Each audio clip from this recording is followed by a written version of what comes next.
اور جب مغرب کا وقت آیا تو لوگوں نے چند ہزار لوگ رہ گئے، نماز کی نیت باندھی. توجہ کرنا میری بات پہ، ایک مسئلہ بھی سمجھ میں آئے گا. لوگوں نے نماز کی نیت باندھی تو حضرت مسلم بن عقیل امامت کر رہے ہیں، ہاتھ باندھے ہوئے ہیں. تو بہت سارے لوگوں نے پیچھے ہاتھ چھوڑ دیے. ایک بندے نے دوسرے سے پوچھا وہ ہاتھ کیوں نہیں باندھتے؟ کہنے لگے اگر عبید اللہ ابن زیاد کے کسی بندے نے دیکھ لیا نا تو ہم اسے کہیں گے ہم تو نماز پڑھ ہی نہیں رہے تھے، ویسے ہی کھڑے تھے، ہاتھ ہی نہیں باندھے سرے سے. جب نماز کی امامت باندھی تو 10-11 صفیں تھیں. جب مسلم بن عقیل رضی اللہ تعالیٰ عنہ نے سلام پھیرا تو پیچھے بندہ ہی کوئی نہیں تھا. حضرت مسلم بن عقیل کو گرفتار کیا گیا. عرب کا رواج تھا دشمن کو سخت سزا دیں تاکہ باعث عبرت بنے. بہت اونچا مینار تھا کوفے کا، گورنر ہاؤس کا، اوپر لے جا کے جناب مسلم بن عقیل کو زمین پہ گرایا گیا. اور جب وہ شہید ہو گئے تو شہید ہونے سے ایک رات پہلے وہ خط لکھ چکے تھے امام حسین کو کہ آپ آ جائیں، حالات بڑے اچھے. خط ملا تو امام حسین مکے سے کوفے کی جانب چل پڑے. امام علی مقام رضی اللہ تعالیٰ عنہ جب چل پڑے تشریف لا رہے تھے تو رستے میں فرزق شاعر ملا، بڑا محب اہل بیت تھا. رستے میں ملاقات ہوئی. اللہ اکبر. حضرت مسلم بن عقیل جب گرایا شہید ہو گئے تو پھر اس نے اس طرح کیا کہ آپ کی لاش کو لٹکا دیا چوک میں. لوگ دیکھتے تھے تو عورتیں بچوں کہتی تھی تو نے باہر نہیں نکلنا، ہم نے نہیں امام حسین کے ساتھ چلنا، بس بڑا خوف ہے، کوئی بندہ نہ باہر نکلنا، کوئی نہیں ضرورت ہمیں، حالات بہتر ہوگی تو دیکھی جائے. آج کتنے لوگ ہیں، کتنی دیگیں پکی، کتنی نیازیں بٹی، کیا کچھ ہوا. آپ ناراض نہ ہونا، میں آپ میں سے ہوں، آپ مجھ سے ہیں، یہ بات آپ کی نہیں میری سب کی ہے. آج بھی اگر امام حسین کے نام پہ جان دینے کی باری آئے گی تو دیگیں رہ جائیں گی. ناراض تو نہیں ہو گئے آپ لوگ؟ فٹافٹ مائیں کہیں گی باہر دی جانا، بالکل پتر سانو کی لگے، سارا دن کوئی ہمارے لیے. وہ پیر صاحب تو کرتے رہتے ہیں باتیں، ان کا تو کام ہے. خبردار ہم نے نہیں جانا. دیگیں دینے کو سارے تیار ہیں، جانے دینے کو تیار ہونا. ناراض ہو گئے آپ لوگ؟ چلو کوئی نہیں، ہو جاؤ، خیر صلی اللہ ہے، بات تو ٹھیک کر رہا ہوں نا. حضرت امام حسین رضی اللہ تعالیٰ عنہ نے فرزق شاعر رستے میں ملا تو امام حسین کو کہنے لگا کہاں جا رہے ہیں؟ فرمایا میں کوفے جا رہا ہوں. کہنے لگا حضور نہ جائیے گا، لوگوں کے دل آپ کے ساتھ ہیں، تلواریں آپ کے ساتھ نہیں. سیدنا امام حسین رضی اللہ تعالیٰ عنہ کو آ کے کہا حضور وہ سارے کوفے والے مانتے ہیں کہ بات حسین کی ٹھیک ہے لیکن آپ کی سپورٹ نہیں کریں گے. اور اگلی بات فرزق نے یہ کی کہ حضور میں حضرت مسلم بن عقیل کی لاش کو لٹکی ہوئی دیکھ کے آیا ہوں کوفے کے چوک میں. بڑا ہی خوبصورت فکرہ ہے امام حسین کا. فرمانے لگے میرا بھائی لٹکا ہوا تھا، کہیں کسی کے آگے جھکا تو نہیں تھا؟ لٹکا ہی تھا نا، کہیں جھکا تو نہیں کسی کے آگے؟ کہا حضور نہیں. تو آپ فرمانے لگے اگر مسلم بن عقیل لٹک گیا تو حسین بھی لٹک جائے گا، لیکن جھکے گا. حضرت امام حسین تشریف لائے، بچوں سمیت آئے. حر بن یزید ایک شخص تھا. حر بن یزید ایک مختصر سا لشکر لے کے اس نے امام حسین کو ایک جگہ پہ روکا، پھر دوسری جگہ پہ روکا، بالآخر تیسری جگہ پہ روکا. تو امام حسین نے فرمایا جگہ کون سی ہے؟ کہا حضور کرب و بلا. فرمایا بس یہی خیمے لگا دو، یہی. حضرت سیدہ زینب نے پوچھا امام حسین سے کہ سارے زمانے نے روکا ہے، ٹھیک ہے آپ حق پہ ہیں، یہ بھی سب نے کہا ہے آپ حق پہ ہیں، پر روکا بھی سب نے، آپ روکے کیوں نہیں؟ تو ابن کثیر اور ابن اسیر لکھتے ہیں کہ امام حسین رو پڑے. کہنے لگے بہن میں رک جاتا پر میں نے رات کو نانا مصطفیٰ کو خواب میں دیکھا ہے. تو حضور نے فرمایا حسین اگر آج یہ رواج پڑ گیا نا یزید جیسے لوگوں کا تو قیامت تک پڑا رہے گا. پھر لوگ کہیں گے کوئی نکلا نہیں تھا تو ہمیں بھی نکلنا.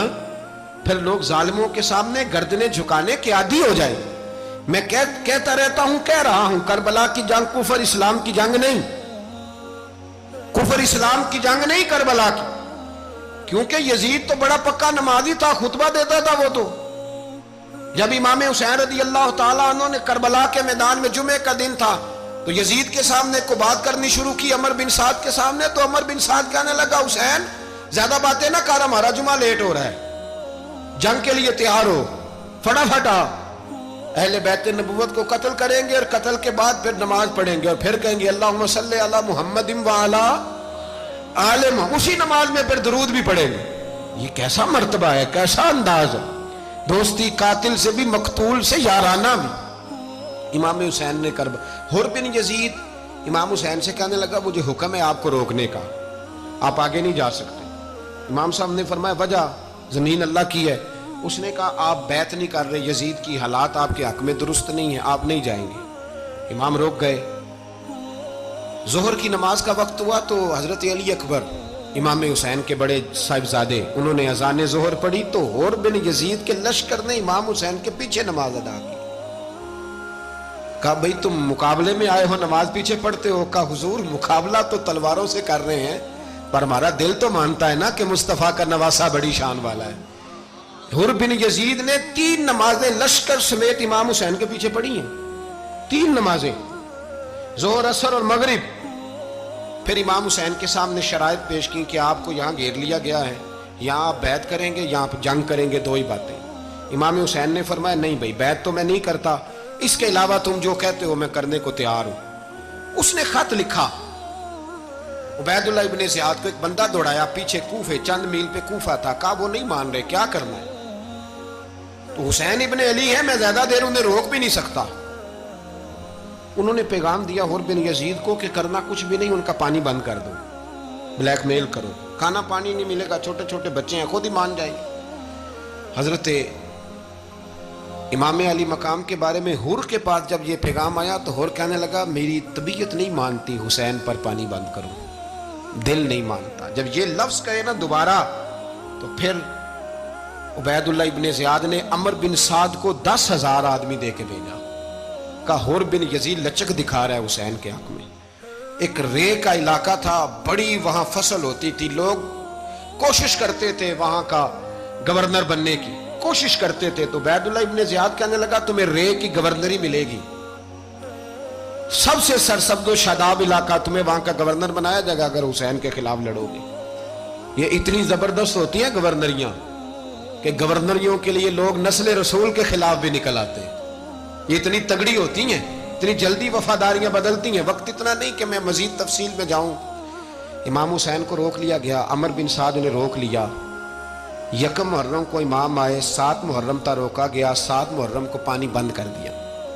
جانور پانی پیتے تھے, گھوڑے پیتے تھے, کتے پیتے تھے, لیکن مصطفیٰ کے گھرانے کو پانی پینے کی اجازت. 3 دن تک پانی بند رہا. 9 محرم کو عمر بن سعد نے اور لوگ بلائے. شمر ایک بڑا سخت آدمی تھا, سنگ دل بدبخت, جس نے حضرت علی اصغر کے گلے پر تیر مارا تھا, وہ اور لشکر لے کے آیا. رات کو کہنے لگا امام حسین رضی اللہ تعالیٰ عنہ سے کہ بس بڑا ہو گیا, یہ 9-10 محرم کی درمیانی رات, یہاں آپ جنگ کریں گے یا آپ بیعت کریں گے, 2 ہی باتیں. امام حسین اندر گئے, سیدہ زینب سے مشورہ کیا, باہر آئے, فرمایا بات وہی ہے جو پہلے دن والی ہے. امام حسین رضی اللہ تعالیٰ عنہ نے فرمایا بھئی بیعت تو میں نہیں کرتا, باقی جو تمہارا پروگرام ہے. شمر اور ابن سعد کہنے لگے پھر جنگ کے لیے تیار ہو جائیں. کیا انداز ہے امام حسین کا. فرمانے لگے کل جنگ کروں گا, مجھے پتا تو ہے جنگ کا نتیجہ کیا نکلنا ہے, 1 رات مجھے دے دو تاکہ میں کھل کے اپنے رب کی عبادت تو کر لوں. حسین نے جانا ہے, مجھے پتا ہے کل رزلٹ 72 اور 22,000 کا کیا 1 رات مجھے دو, میں مالک سے راز نیاز تو کروں. میں گویا اس سے پوچھوں تو صحیح کہ مالک میرے والد بھی شہید ہیں, بھائی بھی شہید ہیں, نانا کو بھی دکھوں میں دیکھا ہے, تو اب میری باری ہے تو مالک میں حاضر ہوں, مجھے موقع تو دو. اس لیے کہ میرے نانا نے بدر میں بھی ساری رات عبادت کی تھی, صبح مجھے موقع دو. اور دنیا کا اصول ہے جب کوئی موقع مانگتا ہے تو دیا جاتا ہے. یہ دونوں کہنے لگے کوئی موقع نہیں. حور بن یزید پیچھے سے بولا, کہنے لگا نہیں بدتمیزی نہ کرو, حسین کو موقع دو, تمہیں دینا پڑے گا. موقع دیا. حور بن یزید نے پھر منت کی, کہا حضور آپ مہربانی کریں مان جائیں. فرمایا ماننے والا کھاتا کوئی نہیں. یہ بڑا مشکل کام ہے بھائی, ضمیر کا سودا اب تو عام ہو گیا, بازار لگتے ہیں, ریٹ لگتے, اپنی اپنی چاہتوں پہ لوگوں نے اپنے اپنے انداز سجائے ہوئے. کوئی آدمی بس اچھے طریقے سے نام لے لے تو بس ہم اس کے پیچھے چل جاتے. اب تو عام ہو گیا یہ معاملہ. امام حسین نے فرمایا ہو ہی نہیں سکتا, ممکن ہی نہیں ہے. ساری رات عبادت میں گزری, ریاضت میں گزری. تہجد کا وقت ہوا تو گھر والوں کو بلایا, فرمایا دیکھنا تمہاری سی کی آواز نہ باہر آئے, خبردار سی کی آواز نہ آئے. اور امام زین العابدین سے فرمایا تو بیمار ہے, تو جہاد نہیں کرے گا, لیکن خیال رکھنا پیچھے. اور بڑی قیمتی بات بتا رہا ہوں, ہماری بیویاں کسی کے گھر میت ہو جائے تو 4 دن بخار نہیں اترتا, امام علی مقام نے سیدہ زینب سے فرمایا تو بڑی ہے، میری بہن ہے، پیچھے سارے بچے ہیں، جوان ہیں، ان کے حوصلے تیری ذمہ داری ہیں۔ صبح جنگ کا طبل بجنے لگا، فجر کی نماز پڑھی، سورج چڑھا، 10 محرم کا دن، جمعے کا وقت، جناب سیدنا امام حسین رضی اللہ تعالیٰ عنہ نے ریت پر سجدے کیے، لمبے سجدے، لمبی نماز، سورۃ الشمس کی آیات دوسری رکعت میں پڑھی تو سارا کربلا گونجنے لگا۔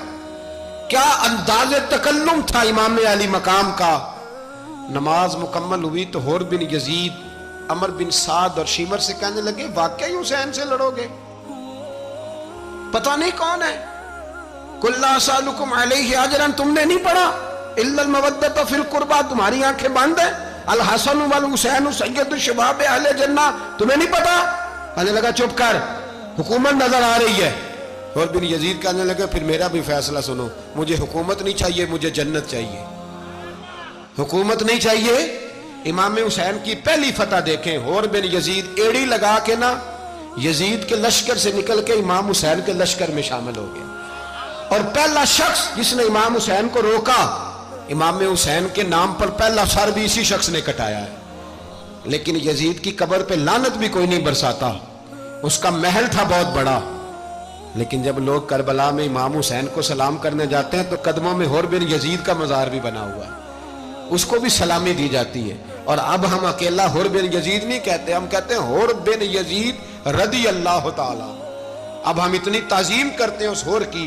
جناب امام حسین کو میدان میں کھڑا کیا گیا، جہاد کا طبل بجا، پہلے خدام آئے، اور سن لو آج وہ پتہ نہیں بازاری سے لوگ چڑھ گئے ہیں سٹیجوں پہ، بازاری سے، نہ چہرے پہ داڑھی ہے نہ سر پہ کوئی کپڑا ہے، بازاری لوگ ہیں، بھاگ رہے ہیں، بازو چڑھائے ہوئے ہیں، بٹن کھولے ہوئے ہیں، تماشا بنا دیا۔ سننے والوں کا بھی اللہ ہی حافظ ہے، وہ سٹیج پہ یہ اہل بیت کی شان بیان کرتا ہے، بھاگ کے ادھر جاتا ہے، یہ کوئی طریقہ ہے؟ سننے والوں کا بھی عجیب انداز ہے، ہر بندے کو سننے بیٹھ جاتے ہیں۔ دین مہذب ہے، تہذیب والا ہے، دلائل رکھتا ہے، دین وقار رکھتا ہے، ایسے لوگ اب دین بیان کریں گے؟ حضرت سیدنا امام حسین رضی اللہ تعالیٰ عنہ صبح جب جہاد کا وقت آیا، پتہ کون کون تھے کربلا میں؟ امام حسین کے ساتھ امام حسین کے 4 بھائی تھے کربلا میں۔ کتنے؟ بول کے بتائیں۔ حضرت علی کے 4 بیٹے، عباس بن علی، جن کو حضرت عباس کہا جاتا ہے نا، علمدار، یہ حضرت علی کی دوسری زوجہ میں سے۔ عباس بن علی بھی تھے، اور ابو بکر بن علی بھی تھے، عمر بن علی بھی تھے، عثمان بن، یہ حضرت علی کے بچوں کے نام ہیں۔ یہ آپ کے شہزادے امام حسین کے ساتھ شہید ہوئے، ان کا نام صرف اس لیے نہیں لیا جاتا کہ ان کا نام خلفائے ثلاثہ کے نام پہ، حضرت علی نے اپنے یاروں کے نام پہ رکھا ہے، تو تم نے کربلا کے میدان سے خارج کر دیا۔ یہ تینوں شہزادے حضرت جناب سیدنا امام حسین کے ساتھ تھے، یہ بھی شہید ہوئے۔ حضرت جناب زینب امام حسین کی سگی بہن ہے، ان کے 2 بچے تھے، اون و محمد۔ جب امام حسین میدان میں جانے لگے تو جناب زینب بچوں سے کہنے لگی نہ، پہلے بھائی نہیں جائے گا، پہلے بھانجے جائیں گے۔ 2 بچے شہید ہوئے۔ حضرت قاسم بن حسن امام حسن کے بیٹے تھے، وہ جب میدان میں جانے لگے تو امام حسین نے کہا نہیں بھائی تو نہیں جائے گا، تو میرے بھائی کی نشانی ہے، میں جاؤں گا۔ تو حضرت قاسم بن حسن نے ایک تعویذ کھول کے دیا کہ ابا جی میرے والد نے کہا تھا جب بڑی مشکل آ جائے تو تعویذ کھول کے دیکھنا، تو آج بڑی مشکل آئی ہے تو میں نے تعویذ کھولا ہے، تو یہ دیکھیں کیا لکھا ہے، یہ تو رکا ہے، تعویذ ہے ہی نہیں۔ جب کھول کے دیکھا تو اس پہ لکھا تھا قاسم اگر حسین پہ کوئی کڑا وقت آ جائے تو بیٹھ کے آگے آگے رہنا، اگر کڑا وقت میرے بھائی پہ کبھی آ جائے نا دیکھنا اس کے آگے آگے چلنا، اسے حسن کی کمی نہ محسوس ہو، پائیاں جہاں ساک نہیں کوئی جے وچ خار نہ ہوئے۔ سیدنا امام حسین پہلی دفعہ کربلا میں اس وقت روئے جب یہ رکا، آپ نے دیکھا تو فرمایا ٹھیک ہے، اگر حسن کی یہ وصیت ہے تو میں نے زندگی میں اگر ان کی ہر بات مانی ہے اب بھی مانوں گا، تمہیں اجازت ہے۔ جناب قاسم بن حسن 16 سال کا جوان جب میدان میں نکلے تو ہائے ہائے پتہ نہیں کہاں سے آ گئی ہے۔ امام قاسم بن حسن جب میدان میں نکلے تو تبری سے لے کر علامہ ابو الاسناد صاحب سب کو پڑھ کے تو دیکھو، 3 دن کی پیاس ہے، شدید آزمائش ہے، دکھ ہیں، تکلیفیں ہیں، پھر بھی پہلی دفعہ جب میدان میں گئے ہیں واپس آئے ہیں 19 لوگوں کو قتل کر کے واپس آئے۔ سناؤ قصہ خیبر کو، تمامی اپنے بچوں کو علی کی داستان سن کے دلوں سے ڈر نکلتا ہے۔ علی کی داستان سن کے دلوں سے، یہ جو بچے ڈر رہے ہیں نا، وہ چمگادڑ آ گئی، کاکروچ آ گیا، یہ خوف نکل جائے گا اگر حضرت قاسم بن حسن کی بات سنیں گے۔ درجنوں لوگ آپ نے قتل کیے۔ ایک دفعہ آئے، کہا چاچا یزید کا لشکر تو بڑا بزدل ہے، اگر چند قطرے پانی میرے حلق سے گزرے تو میں سارے کاٹ کے لے آؤں گا آپ کے پاس، چند قطرے۔ لیکن تھوڑی دیر گزری، عمر بن سعد کہنے لگا اکیلے اکیلے جاؤ گے تو علی کا پوتا ہے، یہ سب کو مار دے گا، کٹھے جاؤ۔ چاروں جانب سے تیر برسے، ایک تیر لگا آ کے گردن کے پیچھے، بس جناب سیدنا قاسم بن حسن گھوڑے سے نیچے گرے تو جناب زینب حوصلہ کر کے آنسو سمیٹ کے کہنے لگی میں دیکھ رہی ہوں پردے کے پیچھے سے حسین میرے بھائی کا بیٹا گر گیا ہے، جا اسے اٹھا کے لا۔ حضرت امام حسین ان کو اٹھا کے لائے تو امام حسین نے سینے سے لگایا ہوا تھا تو ان کے پیر، ان کا قد لگتا تھا امام حسین سے زیادہ ہے، اٹھا کے لایا، لٹا دیا گیا۔ امام حسین کے اپنے بڑے بیٹے میدان میں نکلنے کو، علی اکبر نام ہے، جب جن لوگوں نے حضور کو نہیں دیکھا تھا وہ جب کہتے نا ہم نے نبی پاک کا دیدار نہیں کیا تو بتاؤ کس طرح کے تھے، تو بتایا جاتا تھا کہ جناب علی اکبر کا دیدار کرو، ہم شبیہ مصطفیٰ۔ اور جب وہ گلیوں میں نکلتے تھے تو عورتیں چھتوں پہ چڑھ جاتی۔ جناب علی اکبر رضی اللہ تعالیٰ عنہ تلوار لے کے میدان میں نکلے، جوان بیٹے دینے بڑے مشکل۔ او یارو رٹا کیا ہے یہ تو بتاؤ، کہ ظالم آدمی حکمران، یار یہ رٹا ہے، ایک ظالم کا رستہ روکنا ہے، اس رٹے کے لیے ہم شبیہ مصطفیٰ۔ جناب سیدنا امام علی اکبر میدان میں نکلے، بڑے لوگ مارے، بڑے، پھر ایک تیر ان کے بھی گلے میں لگا، اور جب وہ گرے نا زمین پہ تو حضرت امام حسین دوڑ کے آئے، دوڑ کے، اور جب تشریف لائے تو ان کے گلے سے تیر کھینچا تو ایک جملہ لکھا ہے صاحب تبری نے، اس نے حد کر دی، کہنے لگے تیر کھینچا تو امام حسین کی آنکھوں میں آنسو آئے، کہنے لگے کاش جناب ابراہیم آج میرے سامنے ہوتے تو میں انہیں کہتا کہ آپ نے تو بیٹا ذبح کرتے وقت آنکھوں پہ پٹی باندھی تھی، دیکھو میں کھلی آنکھوں سے بچے ذبح کر رہا ہوں، کھلی آنکھوں، کاش جناب ابراہیم خلیل ہوتے تو انہیں کہتا۔ جناب علی اکبر بھی شہید ہوئے۔ حضرت علی اصغر کو تو اچانک اٹھایا تھا امام حسین، باہر نکلے تو گردن پہ تیر لگا تو 6 مہینے کا بچہ وہ بھی شہید ہوا، خون اچھالا آسمان کی طرف تو کہا مولا دیکھ لے میں نے 6 مہینے والا بھی نہیں بچایا، وہ بھی دے دیا ہے۔ پھر حضرت عباس کو بیٹیوں نے کہا کہ اب نہ، کچھ کہتے ہیں پہلے شہید ہوئے، کچھ نے لکھا بعد میں، کہ اب ہم سے پانی کے بغیر نہیں رہا جاتا، تو جناب عباس پانی کا مشکیزہ لے کے نکلے باہر، ایک ہاتھ کٹا، دوسرے پہ مشکیزہ وہ بھی کٹا، پھر پانی تو بھر لیا تھا لا نہ سکے، پھر گردن کٹی تو شہید ہوئے۔ بچوں کی بھی شہادت ہوئی، پر جب ان کا لاشا اٹھایا تو امام حسین کہنے لگے مولا اب نہ حسین کی کمر کمزور ہو گئی ہے، اب کمزور ہو، اور بھائی ایک میت ہو جائے تو 4-5 دن تو پوری آنکھیں نہیں کھلتی، کیسا جری خاندان ہے۔ تھوڑی دیر گزری تو امام علی مقام نے پٹکا باندھا، سر پہ دستار باندھی، مولا علی کی تلوار پکڑی، نبی پاک کا امامہ باندھا اور گھوڑے پہ سوار ہوئے تو کہنے لگے زینب گھر تیرے حوالے اور میں اللہ کے حوالے، گھر تیرے حوالے اور میں، اور پھر امام حسین نکلے، امام علی مقام نکلے۔ راوی کہتے ہیں کہ یہ جلوہ پہلے بھی بڑے سونے تھے پر آج جو رنگ دیکھا وہ کبھی نہیں دیکھا، کیا انداز تھا، جدھر جاتے نعرہ لگاتے تو حد ہو جاتے۔ اتنے لوگ امام حسین نے کاٹے، اتنے کاٹے، پھر واپس پلٹ کے آئے اور کہنے لگے زینب ذرا پردے کے پیچھے سے دیکھ تو صحیح میری بہن، ان بزدلوں کو جرت ہی نہیں ہو رہی حسین کے مقابلے میں آنے، ایک دوسرے کو دھکا دیتے، تو جا تو جا، پھر اکٹھے وار ہوئے۔ یہ کون ہے کٹا ہوا، لباس ہے پھٹا ہوا، یہ بال یقین حسین ہے، نبی کا نور عین ہے۔ پھر چاروں جانب سے تیر برسے تو امام علی مقام چونکہ نماز کا وقت ہو گیا تھا، اترے گھوڑے سے، خون بہ رہا تھا، گرم ترین ریت سے تیمم کیا، سر سجدے میں رکھا، اور جب شمر آپ کی گردن کاٹنے لگا تو کہنے لگے ٹھہر جا ذرا رب سے ایک بات کر لینے دے. اور پھر بولے امام حسین, کہنے لگے مالک تو اب بتا کہ حسین سے راضی ہے کہ ناراض ہے, تو بتا. تو پھر ایک آواز آئی, یا ایتھا النفس مطمئنہ ارجعی الی ربک راضیۃ مرضیہ. فرمایا نفس مطمئنہ واپس آ جا, تو اللہ سے راضی ہے, اللہ تجھ سے راضی. امام حسین وہاں شہید ہو گئے. اب یہ قافلہ امام حسین کا سر کاٹ, ذرا دیکھنا غور کرنا, سر کاٹ کے نیزے پہ رکھا ہے, جسم کربلا میں پڑا ہے. عورتوں کو گھوڑوں پہ بٹھا کے لے جایا گیا یزید کے دربار میں. یزید, پہلے عبید اللہ ابن زیاد نے بدتمیزی کی, پھر یزید نے کی. سعودی عرب کا ایک مولوی بول رہا تھا, سعودی عرب کا, ان سے بھی بڑا عشق ہے, جس نے تقریر سننی ہو میرے پاس ہے. ہمیں لوگ مشورے دیتے ہیں کہ جو یزید کو اچھا کہے اور حسین کو باغی کہے اس کو ہم امام مان لیں. اس بے شرم بے حیا کو جو نبی پاک کے گھرانے کے بارے میں بکے اسے امام. سعودی عرب میں مسجد نبی میں درس دینے والا جس نے تقریر سننی ہو میرے پاس ہے. وہ کہتا ہے یزید تو بڑا اچھا آدمی تھا, اس نے تو بڑی خدمت کی. تو میں نے اسے کہا رشتہ داری کر لیا یزید کے ساتھ, قریب ہو جا. شرم نہیں آتی؟ آج بھی نبی پاک کا دل دکھاتے ہو, حیا نہیں آتی, خیال نہیں آتا.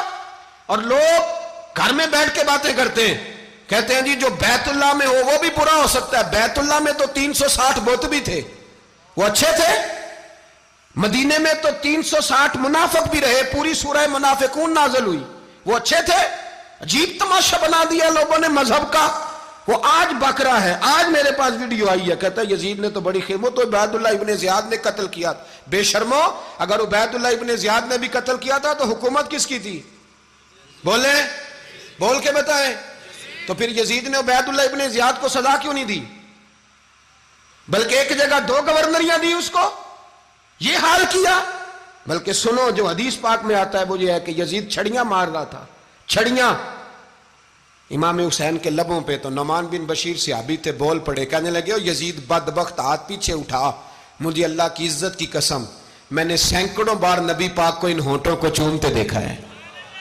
حضرت جناب زینب عورتوں کے مجمع میں پیچھے ہو کے بیٹھی ہیں. یزید کے پاس جب پہنچا لشکر تو یزید کہنے لگا دیکھو اللہ نے مجھے عزت دی اور میرے مخالفوں کا کیا حال ہوا. تو بی بی زینب بول پڑی, اتنے صدمے سہے پر آواز توانا ہے, جاندار ہے. حضرت سیدہ زینب نے جب سنا نا کہ یہ کہہ رہا ہے کہ مجھے اللہ نے عزت دی, تو جناب زینب بولی. نعمان بن بشیر کہتے ہیں بی بی بولی, اتنے صدمے ہیں پر جناب زینب بولی اللہ اکبر. اس انداز میں بولی کہ پہلے قرآن مجید کی آیت پڑھی, کہنے لگی وَتُعِزُّ مَن تَشَاءُ وَتُذِلُّ مَن تَشَاءُ بِيَدِكَ الْخَيْرُ إِنَّكَ عَلَىٰ كُلِّ شَيْءٍ قَدِيرٌ. اور پھر کہنے لگی یزید تو بکتا ہے, کہتا ہے کہ تو عزت والا ہو گیا, یہ تیری حکومت ہے, 4 دن گزرنے دے, تجھ پہ کوئی لعنت بھی نہیں برسائے گا, اور میرے بھائی کا قیامت تک ممبروں میں اور خطبوں میں ذکر ہوا کرے گا, وقت گزرنے دے. جب جناب بی بی زینب بول رہی تھی تو حضور کے ایک نابینا صحابی پاس بیٹھے تھے. جناب نعمان بن بشیر کا ہاتھ ہلایا, ہلا کے کہنے لگے کیا علی آ گئے؟ تو علی کی آواز لگتی ہے, جبریل امی بول رہے ہوں جیسے, حکمت کے گوہر رول رہے ہوں جیسے. دربار دمشق میں بی بی زینب کا خطاب, منبر پہ علی بول رہے ہوں جیسے. میرے بھائی